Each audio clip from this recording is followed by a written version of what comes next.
In a world that constantly asks us to conform, we often find ourselves wearing masks, roles crafted to meet external expectations, protect our vulnerabilities, and fit into the molds society has created for us.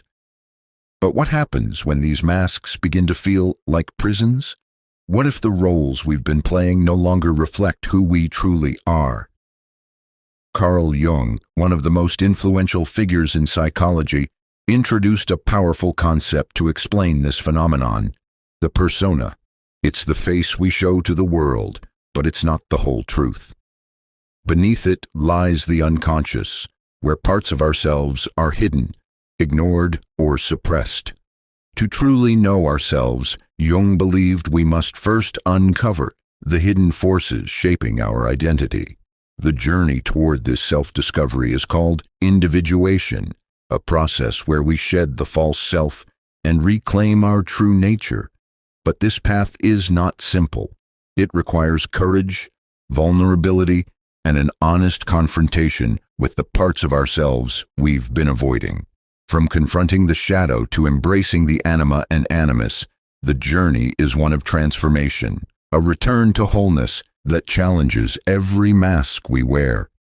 In this video, we will explore how Carl Jung's theories on human behavior unlock the mystery of the persona, guiding us toward the unmasking of our authentic selves. The question is, are you ready to stop hiding behind the roles you've been playing and discover who you really are?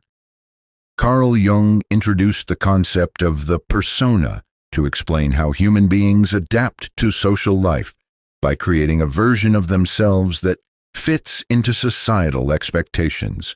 The word persona itself comes from Latin, originally meaning the mask worn by actors in ancient theater. That image, a mask, perfectly captures what Jung was trying to describe.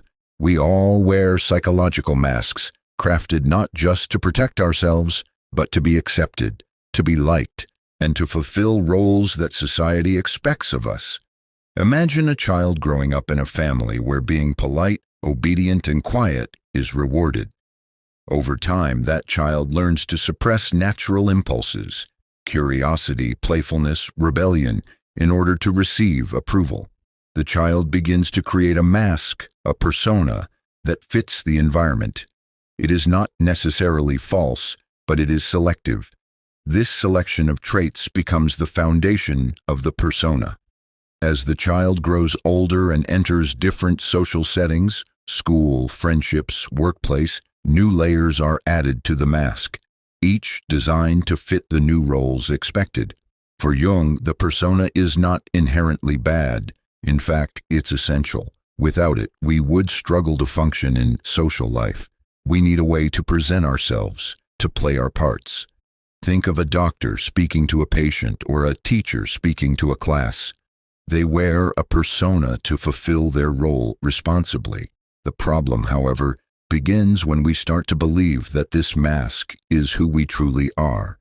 Jung believed that this confusion between the mask and the real self creates psychological problems.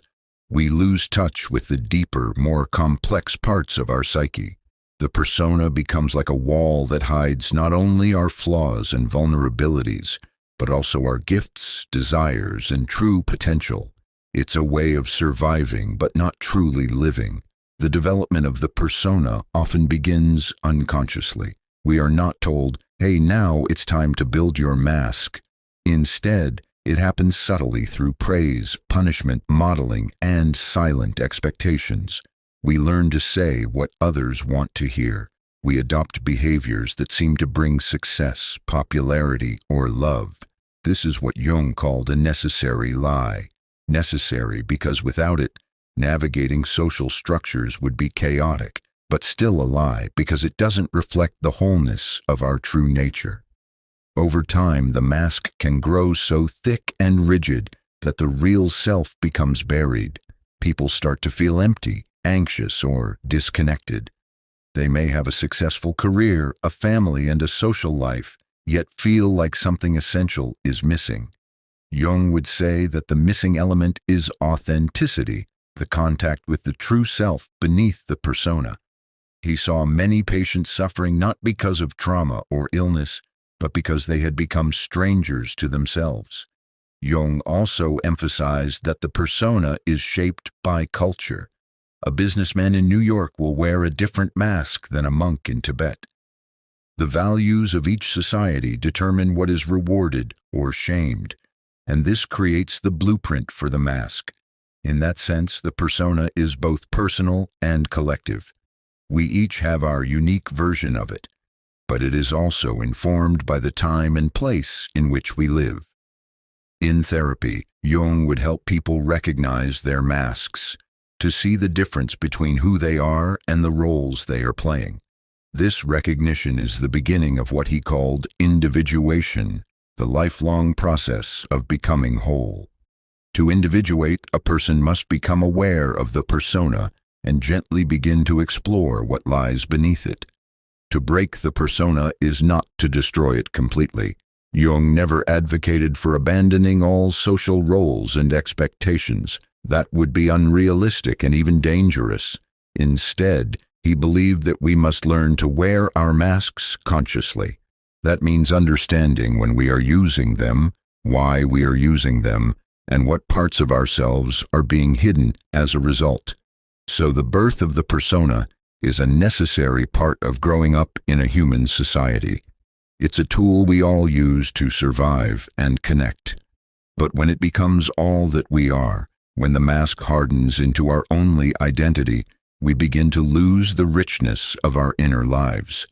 Jung invites us to look behind the mask, not to reject it, but to remember that we are more than the roles we play. We are more than our masks. We are something deeper, more mysterious, and ultimately more real. We wear masks in society because it helps us survive, connect, and belong. From the moment we begin to interact with others, family, teachers, peers, we start to sense that certain behaviors are accepted and others are not. Carl Jung explained that the mask we wear, which he called the persona, is a social necessity. It allows us to function within a group, to be seen as polite, reliable, confident, or professional, depending on what the environment expects of us. But behind this social mask often lies a more complex and less polished version of ourselves. As children, we absorb countless unspoken rules. We learn that smiling gets approval, speaking out of turn might get a frown, crying might be seen as weakness. Slowly, we begin to adjust, shaping parts of ourselves to fit into the world around us. This adjustment becomes habitual. Jung believed this wasn't entirely negative. After all, human society depends on cooperation and shared norms. The persona is a way to meet those norms. It's how we maintain relationships, hold jobs, and contribute to communities. The mask often starts with good intentions. A child praised for being the good girl or the smart boy will likely emphasize those traits more and more because they bring love and attention. But over time, something subtle begins to happen. We begin to forget that it's just a part of who we are. We start believing that the mask is our whole identity. Jung warned that this is where danger lies, not in the creation of the persona, but in our identification with it. Jung suggested that society plays a powerful role in encouraging this identification. We live in a world of roles and expectations. A mother is supposed to be nurturing, patient, and selfless. A leader is supposed to be strong, decisive, and fearless. A man is supposed to be tough. A woman is supposed to be graceful. These roles are deeply embedded in our culture. Even if we don't believe in them consciously, we feel their weight, and so we adjust. Wear the masks that are expected of us, even if they don't fully match who we are inside. We also wear masks out of fear. Fear of rejection, fear of judgment, fear of being too different, too emotional, too strange. The persona becomes a kind of armor. It protects us from vulnerability, but it also isolates us from others and from ourselves. We smile when we're sad. We act confident when we're insecure. We pretend to be okay when we're not. Jung would say these are symptoms of a divided self, the public face versus the private reality. Social media has intensified this mask-making process. In the digital world, our personas become even more carefully constructed. We post curated versions of ourselves, always happy, successful, attractive. It's not that these things are false, but they are incomplete. They present a narrow slice of who we really are. The danger, again, is in forgetting that we are only showing a mask, not our whole self. Jung didn't live in the era of Instagram or TikTok, but his ideas seem even more relevant now. The pressure to perform, to appear perfect, can make us lose touch with our true emotions and needs. We also wear masks to gain power or influence. In some cases, people shape a persona that is meant to manipulate or control how others see them. A charming businessman, a spiritual guru, a charismatic leader, all might use their personas skillfully to achieve their goals. Jung observed that the more powerful the persona, the greater the risk of shadow repression, the hiding of negative or contradictory traits.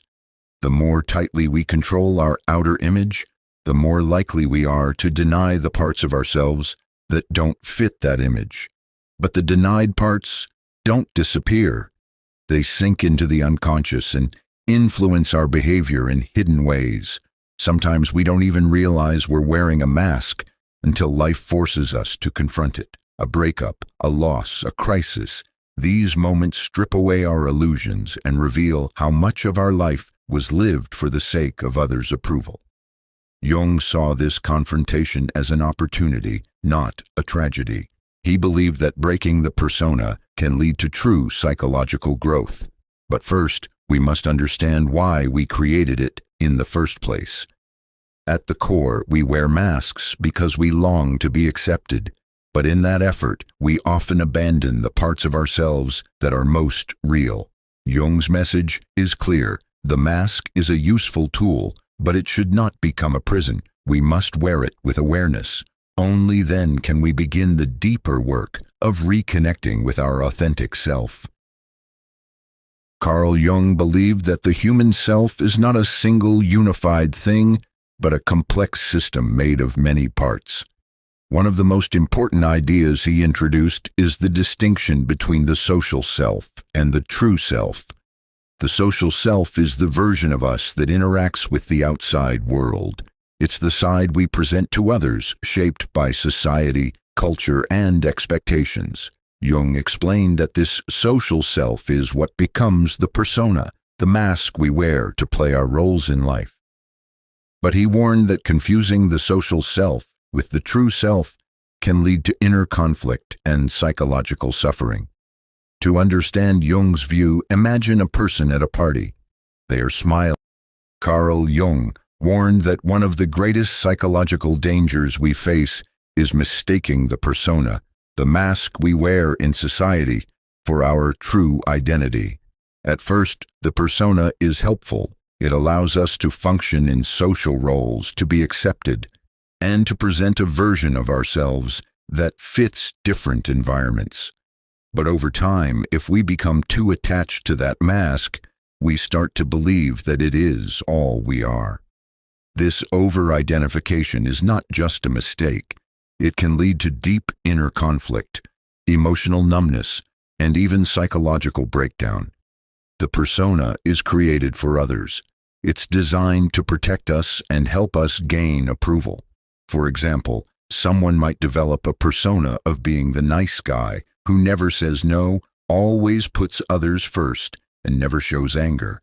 Another person might shape a persona of being the successful professional, always composed, always productive, always in control. These masks might work well in public life, but if the person starts to believe that this is the full truth of who they are, they begin to cut off the rest of themselves. This includes their vulnerabilities, their anger, their doubts, their fears, and even their dreams.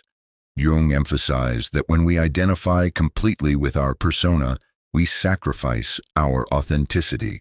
We become performers, living life as a role rather than a full human being. This leads to a condition he described as spiritual starvation. On the surface, everything may appear fine. The person may be admired, respected, and even envied. But inside, they may feel hollow, like they've lost something vital. That lost part is their deeper self, the part that holds their true feelings, creativity, and individuality. One of the biggest dangers of this identification is the loss of connection to the unconscious mind. Jung believed that the unconscious holds not only our repressed desires and fears, but also the key to our personal growth and transformation. When we cling too tightly to the persona, we block access to these inner resources. The unconscious becomes a stranger to us, and as a result, we lose touch with what truly matters. Life becomes mechanical, repetitive, and driven by external validation. Another problem is that over-identifying with the persona often leads to the suppression of the shadow, the part of the psyche that holds everything we deny or disown about ourselves. For example, if someone's persona is built on being calm and polite, their shadow might contain hidden anger, resentment, or assertiveness. The more they pretend those qualities don't exist, the more power those hidden parts gain. Eventually, they may erupt in destructive ways through passive aggression, depression, or sudden emotional outbursts. Jung believed that what we repress doesn't disappear. It waits in the dark, growing stronger. This kind of inner split can lead to what Jung called neurosis. In simple terms, it means mental and emotional suffering caused by living in conflict with oneself. The person may feel anxious, depressed, or exhausted, but not know why. They may go through a midlife crisis, suddenly questioning the meaning of everything they've built. Often, the real issue is not external. It's that they have become alienated from their true self by living only through the persona. Jung also pointed out that a strong persona often serves as a defense mechanism. People with very rigid, polished masks are often the ones who are most afraid of their inner chaos. Their identity becomes a fortress, but the more they try to control how others see them, the more fragile their sense of self becomes. A single failure, a moment of vulnerability, or a personal crisis can cause their entire self-image to collapse. That's the risk of investing too much in the mask. To Jung, the solution was not to throw away the persona completely. He didn't believe we should become raw and unfiltered in every situation. Instead, he called for awareness. We must recognize the persona for what it is, a tool, not a truth. It's something we use, not something we are. By becoming conscious of when we are using our mask and why, we create space for the true self to breathe and grow. The journey away from over-identification is not easy. It requires honesty, courage, and often solitude. It may involve disappointing others or breaking out of roles that once felt safe. But according to Jung, this is the beginning of individuation, the process of becoming a whole, integrated person. Only by letting go of the mask can we begin to discover who we truly are underneath it all. Carl Jung believed that one of the deepest struggles in human life is the conflict between the persona, the outward mask we wear, and the true self, the inner, authentic identity that often remains hidden. While the persona helps us function in society, the true self holds our real emotions, values, and potential. The tension between these two creates an inner conflict that, if left unresolved, can lead to confusion, anxiety, and a sense of emptiness. The persona is shaped by the outside world. From a young age, we are taught what is acceptable and what isn't. We adjust our behavior, tone, and expression to meet those expectations. Over time, these adjustments become habits. We begin to act in ways that please others, fit into groups, or avoid rejection. This becomes our social mask. It might be the role of the responsible student, the strong parent, the charming friend, or the high achiever. But beneath that surface, there is a private world filled with thoughts, feelings, and dreams that don't always match the outer image. Jung described the true self as the totality of who we are, conscious and unconscious, light and dark. It includes both our strengths and our flaws, our public actions and private desires. The true self is honest, raw, and deeply personal, but it is often buried under years of social conditioning. We fear showing our real selves because we're afraid of being judged, misunderstood, or rejected. So we keep hiding behind the persona, even when it no longer serves us. The result is inner conflict. We may feel restless or disconnected, even when things look fine on the outside. A person might be successful in their career, admired by others, and still feel like something is missing. That missing feeling is often the voice of the true self, asking to be seen and heard. Jung saw this as a wake-up call, a signal that the persona has become too dominant and the inner self has been ignored for too long. This conflict can also show up as emotional tension. For example, someone who wears the mask of being kind and agreeable might secretly carry resentment or anger, but because their persona doesn't allow those feelings, they push them down. Over time, this leads to stress, anxiety, or even depression. The more we suppress what's inside, the more pressure we place on our mental and emotional health. Another common symptom of this conflict is identity confusion. People begin to wonder, who am I really, or what do I truly want? These questions arise when the persona becomes so strong that we lose touch with our own desires and values. We may find ourselves living lives that look successful but don't feel meaningful. Jung believed that this crisis, while painful, can also be transformative. It's a chance to stop living by borrowed identities and start reconnecting with what is truly ours. The key to resolving this conflict, according to Jung, is awareness. We must begin by noticing the gap between who we pretend to be and who we really are. This doesn't mean we have to reject our roles or become completely transparent with everyone. It means learning to live with more honesty, first with ourselves, then with others. When we allow space for our real feelings and thoughts, we begin to close the distance between the persona and the true self. This process takes time and reflection. It often involves asking hard questions. Are my goals really mine, or were they given to me by someone else? Do I act this way because I want to, or because I feel I have to? What part of me have I silenced just to be accepted? Jung called this inner work the path to individuation, the process of becoming a whole, integrated person.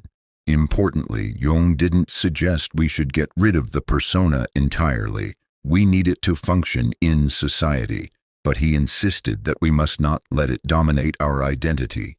The persona should serve the true self, not hide it. When the two are in balance, life becomes more meaningful. We are able to engage with others honestly, live according to our values, and experience deeper satisfaction. In the end, Jung taught that the journey toward authenticity begins by recognizing the masks we wear and daring to look beneath them. The true self is always there, waiting not to be created, but to be uncovered. And only when we embrace it can we begin to live fully and freely. Carl Jung believed that the persona is not something we invent on our own. Instead, it is largely shaped by the culture and society we grow up in. From birth, we are surrounded by invisible rules and expectations. These come from our families, schools, religions, media, and social environments. Over time, these outside influences shape our behaviors, our values, and even how we think about ourselves. Jung explained that the persona is like a social costume, stitched together by these influences, a mask that allows us to fit in and be accepted in our world. Every culture has a certain idea of what is acceptable and what is not. For instance, in some cultures, emotional expression is encouraged. People are taught to share their feelings openly. In others, emotional control is seen as a sign of strength, and showing emotion might be viewed as weakness. These values seep into how we develop our persona. If we grow up in a society that values independence and success, we may build a persona of confidence, ambition, and self-reliance, even if inside we feel insecure or unsure. Family also plays a powerful role. Parents may reward certain behaviors and discourage others, shaping how a child presents themselves. A child praised for being quiet and obedient may learn to hide their opinions. A child pushed to be the best might build a persona of the achiever, always striving for success. These roles often follow us into adulthood, even if they no longer reflect who we really are. School systems, too, reinforce social masks. Students are graded not only on performance, but also on behavior. They quickly learn how to act in ways that are acceptable to teachers and peers. Social pressure to belong, to be liked, to avoid criticism, can be overwhelming. To protect themselves, young people often begin to wear masks, pretending to be what others want them to be, rather than who they truly are. In the modern age, media and social networks add another powerful layer. Television, movies, advertising, and now social media constantly show us idealized versions of life. What it means to be beautiful, popular, successful, or loved. Jung never lived in the time of Instagram or TikTok, but his insights are more relevant than ever. Social media encourages us to craft a persona, not just for our local society, but for a global audience.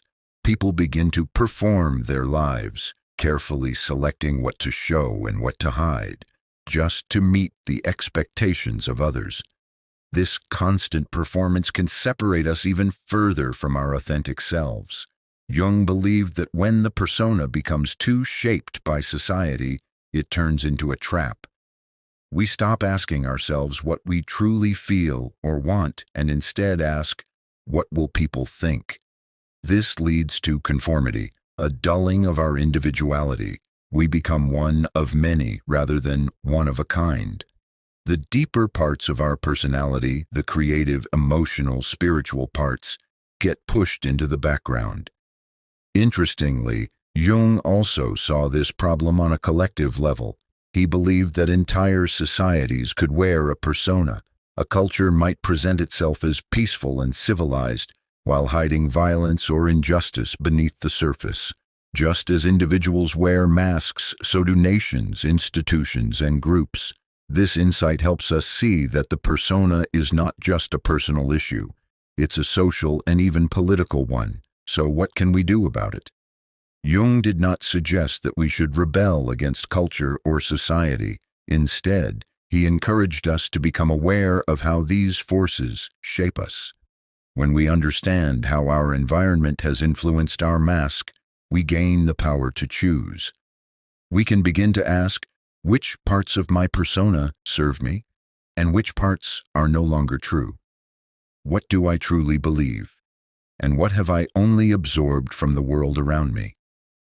This kind of reflection allows us to loosen the grip of the persona and move toward authenticity. It doesn't mean rejecting society, but learning to live in it without losing ourselves.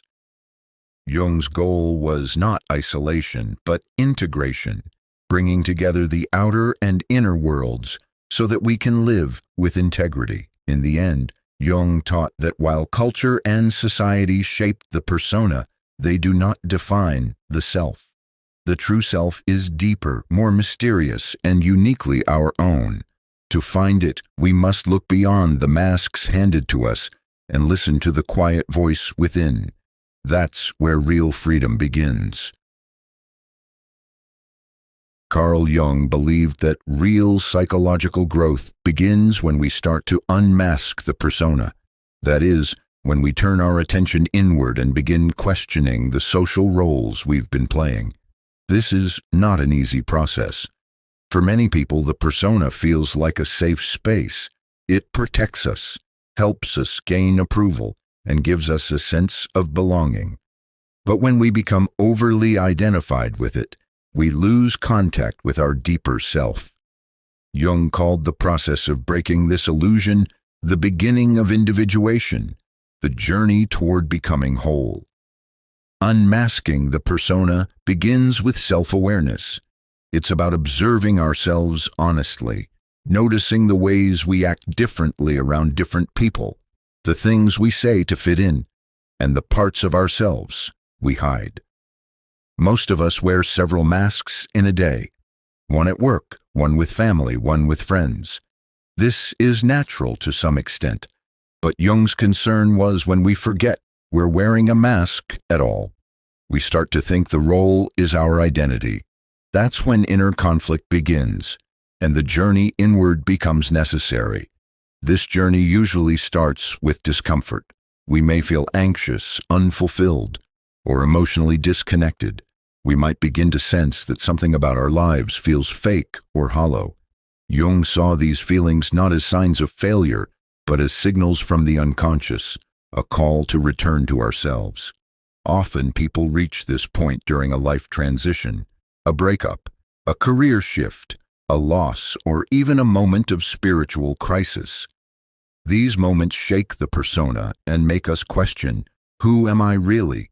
Jung believed that the unconscious mind holds the parts of us we've ignored or suppressed. It contains both the darkness and the light, the fears we hide and the dreams we've buried. As we turn inward, we begin to confront this material. It's not always comfortable. We may discover parts of ourselves we don't like, selfishness, envy, sadness, anger. But we may also uncover hidden talents, forgotten passions, and a more honest version of who we are. This inward journey is deeply personal. It doesn't follow a set path. For some, it might involve journaling, meditation, therapy, or creative expression. For others, it's found in solitude, nature, or spiritual practices. What matters is the willingness to face what's inside without judgment. Jung said, "Who looks outside dreams, who looks inside awakes." This awakening happens not in dramatic moments, but in quiet reflections, where we start peeling away the layers we've built to survive.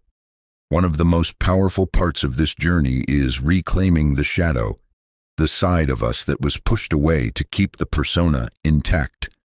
Maybe we always had to be the strong one, so we denied our vulnerability. Or we were taught to be polite and pleasant, so we buried our anger. As we allow these parts to surface, we don't become worse people, we become more whole. The goal is not to act on every impulse, but to acknowledge every part of ourselves with honesty and care. This process also helps us connect more deeply with others. When we drop the mask, even a little, we invite real connection. People are often drawn to authenticity because it gives them permission to be real, too. Vulnerability, Jung believed, is not weakness, it's strength. It shows we're no longer controlled by fear or the need to please everyone. We become more grounded, more human, and more compassionate, both toward ourselves and others. Unmasking the persona is not about destroying it. We still need it to function in the world. But now, instead of being ruled by it, we become its master. We can choose when to wear the mask and when to take it off. We stop using it to hide and start using it as a tool, a bridge between our inner truth and the outer world. Ultimately, the journey inward is a return to the self. It is a quiet rebellion against a life lived on autopilot. It is the courage to ask, what do I truly feel? What do I really want? Who am I beneath the roles I play? In answering these questions, we begin to live not as a persona, but as a person, whole, conscious, and alive. Carl Jung's concept of the shadow is central to understanding the complexity of human nature. The shadow consists of the parts of ourselves that we reject, deny, or repress, qualities that don't align with the persona we project to the world. These are the aspects of ourselves that we deem unacceptable, too painful, or too inconvenient to acknowledge. While the persona is the mask we show to society, the shadow is everything we hide beneath it. But as Jung pointed out, the shadow doesn't go away just because we refuse to look at it. It waits in the dark, influencing our actions and emotions in subtle, often destructive ways. To understand the shadow, we must first recognize that it is not inherently evil or negative. It's simply the part of us that has been relegated to the unconscious. For example, a person who prides themselves on being calm and collected might suppress feelings of anger, viewing them as unworthy or dangerous. In doing so, they create a shadow filled with this anger, which doesn't disappear, it just goes underground. Over time, that suppressed anger might express itself in passive-aggressive behaviors, sudden outbursts, or even physical symptoms like tension or headaches. Jung believed that the shadow is not something to be feared, but something to be integrated. It holds vital information about who we really are. If we are able to confront our shadow, we have the opportunity to embrace a fuller, more authentic version of ourselves. The key is to recognize that the parts of the self we hide or deny often contain great strength and potential. By rejecting these parts, we not only rob ourselves of our full potential, but also set the stage for inner conflict. For example, someone who has spent their life trying to be perfect may suppress feelings of inadequacy or failure. This person may feel great anxiety or even despair when they inevitably fail at something, because failure for them is too painful to accept. Their shadow contains this vulnerability, and until they face it, they will continue to struggle with feelings of shame and worthlessness. But when they begin to recognize and accept their imperfections, they open up to greater self-compassion and resilience. The shadow also manifests in projections. Projection occurs when we see in others the very qualities we refuse to acknowledge in ourselves. For example, a person who feels insecure about their own competence might constantly criticize others for being incompetent. They project their own hidden insecurities onto others because they are unwilling to confront them in themselves. In this way, the shadow leaks into our relationships, shaping how we interact with the world. Jung believed that acknowledging the shadow is one of the most important steps in the individuation process. Individuation is the journey toward becoming whole, a journey that involves embracing both the light and dark parts of the self. It requires us to stop running from the qualities we fear or dislike, and instead face them with curiosity and compassion. By integrating the shadow, we stop allowing it to control us from the unconscious. We stop projecting our disowned traits onto others, and we stop repressing the aspects of ourselves that could make us more complete. Facing the shadow is not easy. It requires vulnerability, courage, and self-honesty. It can be uncomfortable to confront the darker parts of ourselves, the jealousy, the anger, the selfishness. But Jung argued that it is only through this confrontation that we can become truly whole. If we continue to hide from our shadow, we risk living a life that is shallow and inauthentic. We may end up trapped in the roles and expectations imposed by the persona, unable to live fully or genuinely. Integration of the shadow doesn't mean acting out its every impulse. It means accepting it as part of us and using it wisely. It means acknowledging our fears and flaws without allowing them to control us. It's about understanding that we are not simply one-dimensional beings. We are complex and multifaceted, with both light and dark within us. By embracing the shadow, we not only heal our inner conflicts but also deepen our connection to others, as we can accept their imperfections with the same compassion we show ourselves. In Jungian psychology, the ultimate goal is not to eliminate the shadow, but to integrate it. We bring our hidden parts into consciousness, not so we can act on them blindly, but so we can choose how to respond to them. By doing so, we reclaim our wholeness, free ourselves from the tyranny of the persona, and move toward a more authentic life. In Carl Jung's theory of the psyche, the concepts of the anima and animus are crucial in understanding the deeper layers of the self and the role these internal figures play in unmasking our true identity. The anima represents the feminine aspect of the unconscious in men, while the animus represents the masculine aspect in women. These figures are not tied to biological sex, but instead embody the unconscious traits and energies that exist within both men and women, regardless of gender. These internal figures serve as bridges between the conscious mind, the persona, and the unconscious self, the true self, guiding individuals toward a more integrated and authentic existence. The anima and animus are important because they help us connect with parts of ourselves that we have traditionally ignored or repressed. They are often the key to unlocking the deeper layers of our psyche, those parts that lie hidden beneath the social masks and cultural conditioning we adopt as part of our persona. Jung saw these archetypal figures as powerful forces that encourage psychological growth and individuation. When we learn to recognize and integrate the anima or animus, we move closer to becoming our true selves.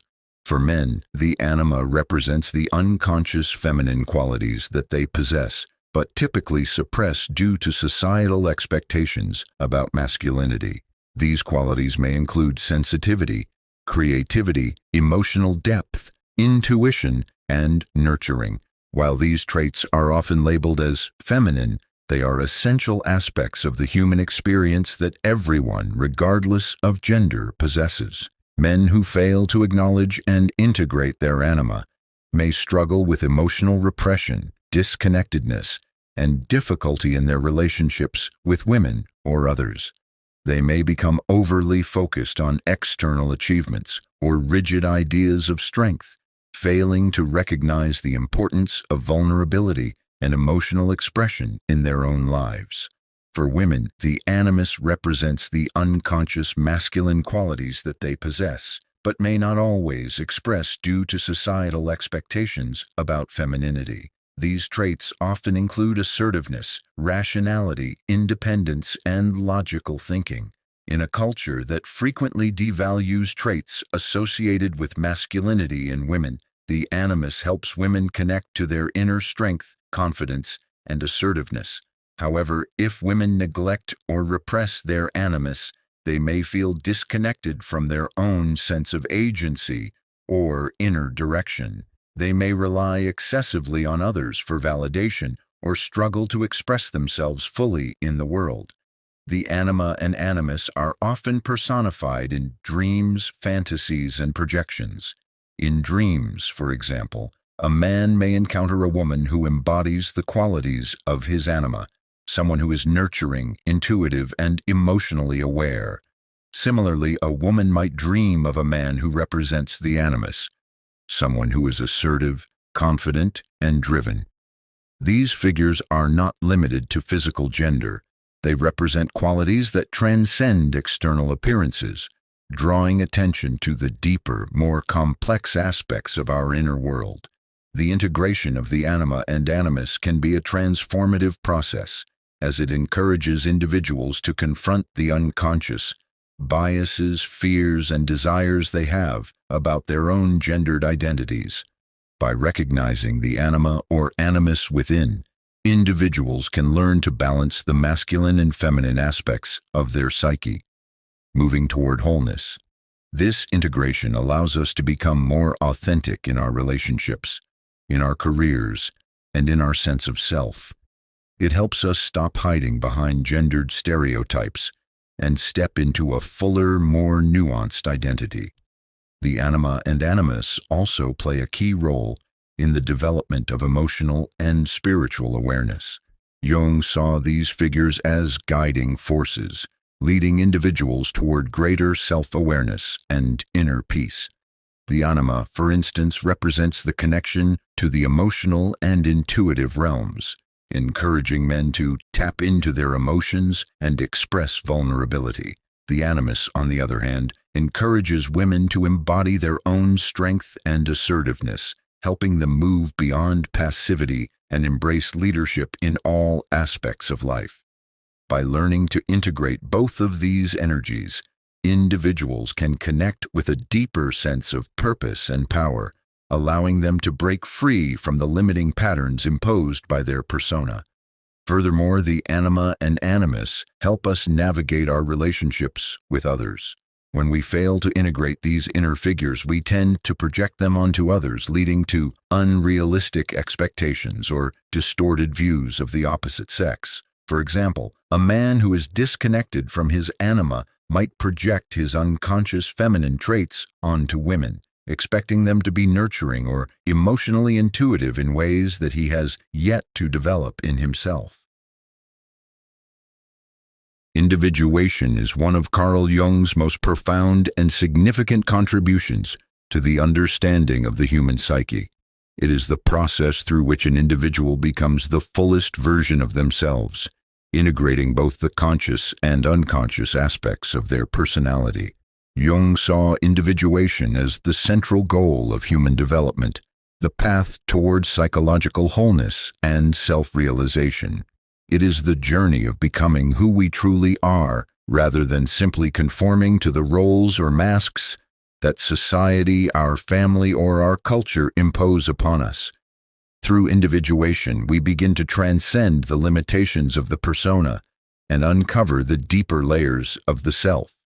The process of individuation is a lifelong journey that requires us to confront our own unconscious, especially the aspects of ourselves that we have hidden or repressed. These hidden aspects are often contained in the shadow, the darker, disowned parts of our psyche that we have been taught to reject or suppress. However, individuation is not just about integrating the shadow. It is a holistic process of integrating every part of ourselves. Our emotions, our intellect, our instincts, and our unconscious patterns, so that we can experience life in a fully authentic and balanced way. One of the first steps in the individuation process is becoming aware of the persona. We need to see the masks we have been wearing, the roles we have been playing, and recognize that they are not the whole of who we are. This self-awareness is crucial, as it allows us to begin the difficult but necessary task of unmasking. Jung often described this as a rebirth, where the individual must break free from societal expectations and start living from their own center, not from external demands. It is a psychological death and rebirth where we shed the false self and start to live in alignment with our authentic inner truth. The next step in individuation is the confrontation with the shadow. As we begin to see the persona for what it truly is, we also become aware of the parts of ourselves we have been denying, our fears, desires, and unconscious traits. The shadow is often where the most intense work lies, as it forces us to face the parts of ourselves we find most difficult to accept. These may include feelings of inadequacy, jealousy, anger, and guilt. However, Jung believed that it is through the shadow that we gain access to our full potential. By accepting these rejected parts of ourselves, we reclaim our power and begin to grow. Another vital aspect of individuation is the integration of the Anima and Animus, the unconscious feminine and masculine qualities within us. As previously mentioned, the Anima and Animus are internal figures that represent the qualities traditionally associated with the opposite gender. To achieve individuation, we must come into contact with and integrate these figures, as they help us balance our inner feminine and masculine aspects. For men, this might mean developing sensitivity, intuition, and emotional awareness, while for women, it could involve embracing assertiveness, logic, and independence. By merging these energies, we become more complete, moving beyond gender stereotypes to access the full range of human traits and experiences. A crucial turning point in individuation is the recognition of the self, the totality of the conscious and unconscious aspects of the individual. The self is often symbolized in Jungian psychology by the image of the circle or the mandala, representing wholeness and integration. It is the core of our being, the part of us that transcends the persona, the shadow, and the anima, animus. As we move closer to the self, we experience a sense of inner peace, purpose, and unity. The self is not something we can ever fully achieve, but it represents the direction in which we are headed, an ongoing process of growth and self-discovery. Individuation, according to Jung, is not a solitary journey. While it is an internal process, it deeply affects our relationships with others. As we become more whole and authentic, we begin to engage more meaningfully with the world around us. Our relationships shift from being based on superficial roles and projections to being based on genuine, heartfelt connections. By integrating the shadow, we stop projecting our disowned traits onto others and begin to see people for who they truly are rather than as projections of our unconscious. This transformation is not always easy. It often requires a significant amount of courage, as we are called to face uncomfortable truths about ourselves and our lives. However, the rewards of individuation are profound. As we move through the stages of self-realization, we begin to experience a greater sense of inner harmony, fulfillment, and creativity.